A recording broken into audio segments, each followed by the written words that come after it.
Vande Bharat train Narsapuram నుంచి Chennai central ట్రైన్కు extension చేసిన inauguration ఫంక్షన్కి శ్రీనివాస్ వర్మ సెంట్రల్ మినిస్టర్ గారు షెడ్యూల్ టైంకి అయినటువంటి 1:30కి మీటింగ్ స్టార్ట్ అవ్వాల్సి ఉండగా షెడ్యూల్ టైంకి శ్రీనివాస్ వర్మ గారు సెంట్రల్ మినిస్టర్ గారు యథాతథంగా 2:30కి మీటింగ్ హాల్ దగ్గరికి వచ్చారు. దాంతో మీటింగ్ నిర్వహించడం కష్టమైంది. As per schedule 2:50 train start అవ్వాల్సి ఉండగా అది 3:10 స్టార్ట్ అయ్యడం జరిగింది. మొట్టమొదటిసారిగా వందే భారత్ నర్సాపురం నుండి చెన్నై వెళ్ళే ట్రైను ఆలస్యంగా 20 నిమిషాలు సమయం తీసుకుని బయలుదేరింది. దీనికి పూర్తిగా శ్రీనివాస్ వర్మ గారు బాధ్యులు. సెంట్రల్ మినిస్టర్ అయినటువంటి శ్రీనివాస్ వర్మ గారు ఏ మీటింగ్ అటెండ్ అయినా, ఏ సమావేశానికి అటెండ్ అయినా, ఏ ప్రెస్ మీట్కి అటెండ్ అయినా ఆలస్యంగా రావడం అనేది ఆయన నిత్యం జరిగేటటువంటి కార్యక్రమాల్లో ఒక భాగం. ఇదే విధంగా ఆలస్యంగా రావడం వల్ల భారతదేశంలో జరగాల్సినటువంటి అభివృద్ధి కుంటుపడడంలో ఎటువంటి సందేహం లేదు. ఇది పూర్తిగా సెంట్రల్ మినిస్టర్ వర్మ గారి నిర్లక్ష్యం.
ఇదే శివ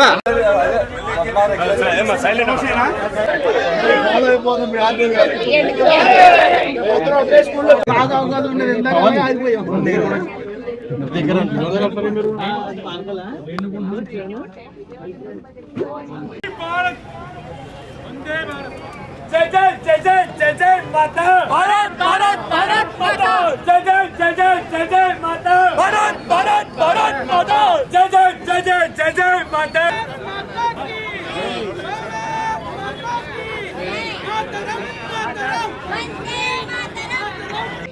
ఈరోజు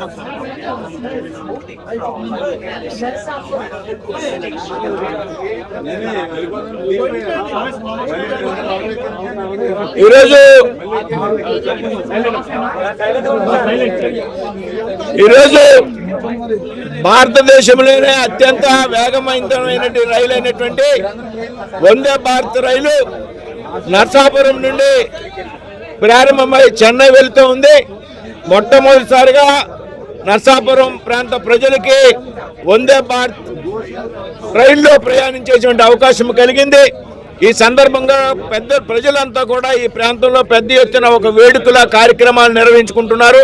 ఈవేళ పెద్ద ఎత్తున నర్సాపురంలో ప్రజలంతా కలిపి స్వచ్ఛందంగా పెద్ద ఎత్తున వేలాది మంది ప్రజలు ర్యాలీలు చేసి స్థానిక శాసనసభ్యులు బొమ్మడి నాయకర్ గారు ఆధ్వర్యంలో, అలాగే మిత్రులు రాష్ట్ర మంత్రి శ్రీ నిమ్మల రామానాయుడు గారి ఆధ్వర్యంలో పెద్ద ఎత్తున ర్యాలీ నిర్వహించి ఈరోజు మేము కూడా రైల్లో ప్రయాణించడం జరుగుతూ ఉంది.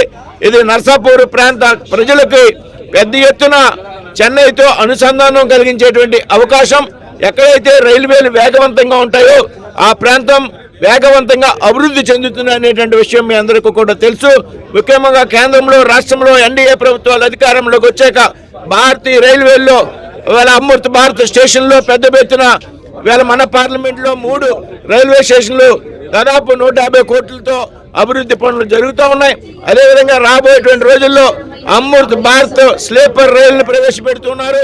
అంతేకాదు 2026లో అంటే రేపు సంవత్సరం భారతదేశంలో మొట్టమొదటిసారిగా బుల్లెట్ ట్రైన్ రాబోతా ఉన్నది. అంటే ఈవేళ పరిపాలకులకు యొక్క దూరదృష్టి అనేటువంటి విషయాన్ని సందర్భంగా చెప్తూ ఉన్నాం.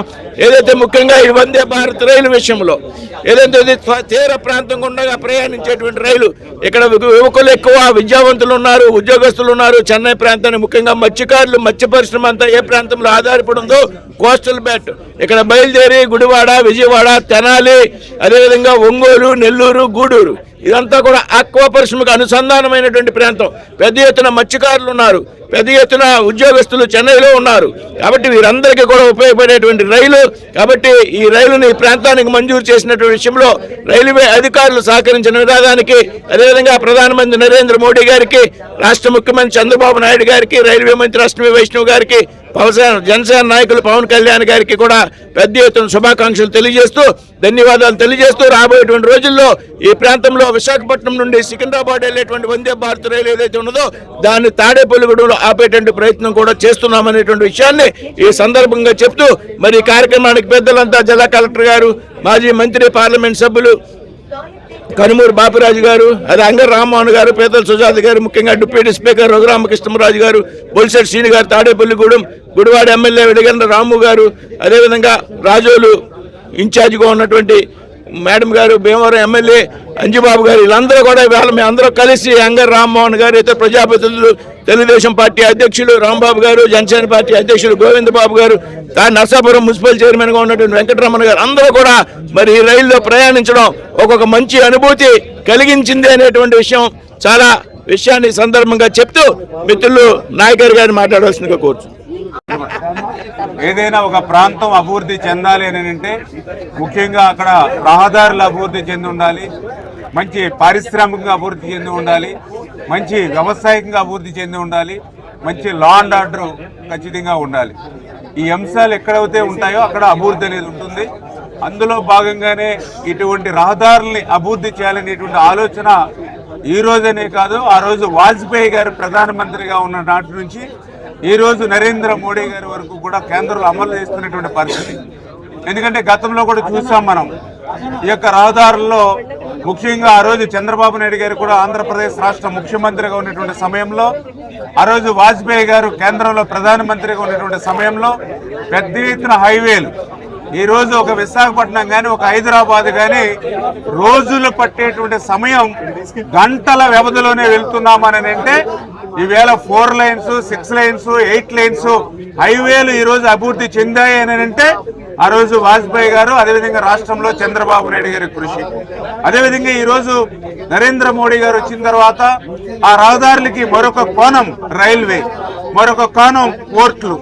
ఈవేళ నరేంద్ర మోడీ గారు ప్రధానమంత్రిగా ఉండగా ఈరోజు ఆంధ్రప్రదేశ్ రాష్ట్రంలో కూడా పెద్ద ఎత్తున 975 కిలోమీటర్ల విస్తారమైనటువంటి తీర ప్రాంతం ఉంది. అందుకే జరిగింది.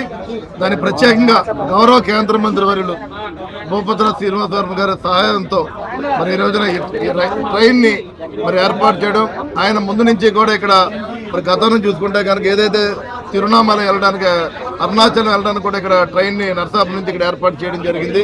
మరి ఈ రోజున వందే భారత్ కూడా మరి ప్రతి ఒక్కరికి ఏదైతే నరసాపురం కానీ, భీమవరం కానీ, గుడివాడ, విజయవాడ ఇక్కడ ఉన్నటువంటి చెన్నై వెళ్లే ప్రయాణికులందరికీ కూడా మంచి సౌకర్యంతో మరి ట్రైన్ ఇక్కడ ఏర్పాటు చేసి ఈ ట్రైన్ ఇక్కడి నుంచి వెళ్లే విధంగా చేసినందుకు ప్రత్యేకంగా రోజు చాలా ఒక శుభదినము. అసలు వందే భారత్ ట్రైన్ అనేది పశ్చిమ గోదావరి జిల్లాకు వస్తుందా అనుకుంటున్న ఈ సందర్భంలో నరసాపురం నుంచి చెన్నైకి ఈ train Vande Bharat train start అవడం, దేవుడి మీదకి వెళ్ళడం చాలా సంతోషంగా ఉంది. జిల్లా ప్రజలందరికీ కూడా శుభాకాంక్షలు. ఈ యొక్క చర్యతో ఈ ట్రైన్ మన జిల్లాకు రావడంతో విద్యాపరంగా, వ్యాపారపరంగా, సాంఘికంగా అన్ని రకాలుగా మన జిల్లాకి మంచి రోజు వచ్చాయని చెప్పేసి అనుకుంటున్నాను. వందే భారత్ నర్సాపురం నుంచి చెన్నై వెళ్ళేటువంటి ట్రైన్ ఎక్స్టెన్షన్ ఇనాగ్రేషన్ ఫంక్షన్కి అటెండ్ అయినటువంటి అతిథులకు, అధికారులకు, సౌత్ సెంట్రల్ రైల్వే వారు ఈ సమావేశాన్ని నిర్వహించడం జరిగింది. ఈ సమావేశంలో సౌత్ సెంట్రల్ రైల్వే వాళ్ళు నిర్వహణ లోపాలు కనపడుతున్నాయి. వచ్చినటువంటి అతిథులకి మంచినీళ్ళు ఇవ్వడం కానీ, స్నాక్స్ ఇవ్వడం కానీ చేయలేదు. 12:30 నుంచి 3:30 వరకు ఎటువంటి మంచినీళ్ళు కానీ, స్నాక్స్ కానీ, టీ కానీ, కూల్ డ్రింక్స్ కానీ ఇవ్వకుండా అక్కడ ఎటువంటి స్టాల్స్ ఏర్పాటు చేయకుండా, కనీసం కొని ఉపయోగించుకునేటటువంటి సదుపాయం కూడా లేకుండా చేయడం పూర్తిగా సౌత్ సెంట్రల్ రైల్వే వాళ్ళ నిర్లక్ష్యంగా కనపడుతుంది. వచ్చినటువంటి అతిథులు అమలాపురం నుంచి రావడం జరిగింది. జిల్లాలో పశ్చిమ గోదావరి జిల్లా నలుమూల నుంచి రావడం జరిగింది. ఇది పూర్తిగా విఫలమైనటువంటి వందే భారత్ ఇనాగ్రేషన్ మీటింగ్.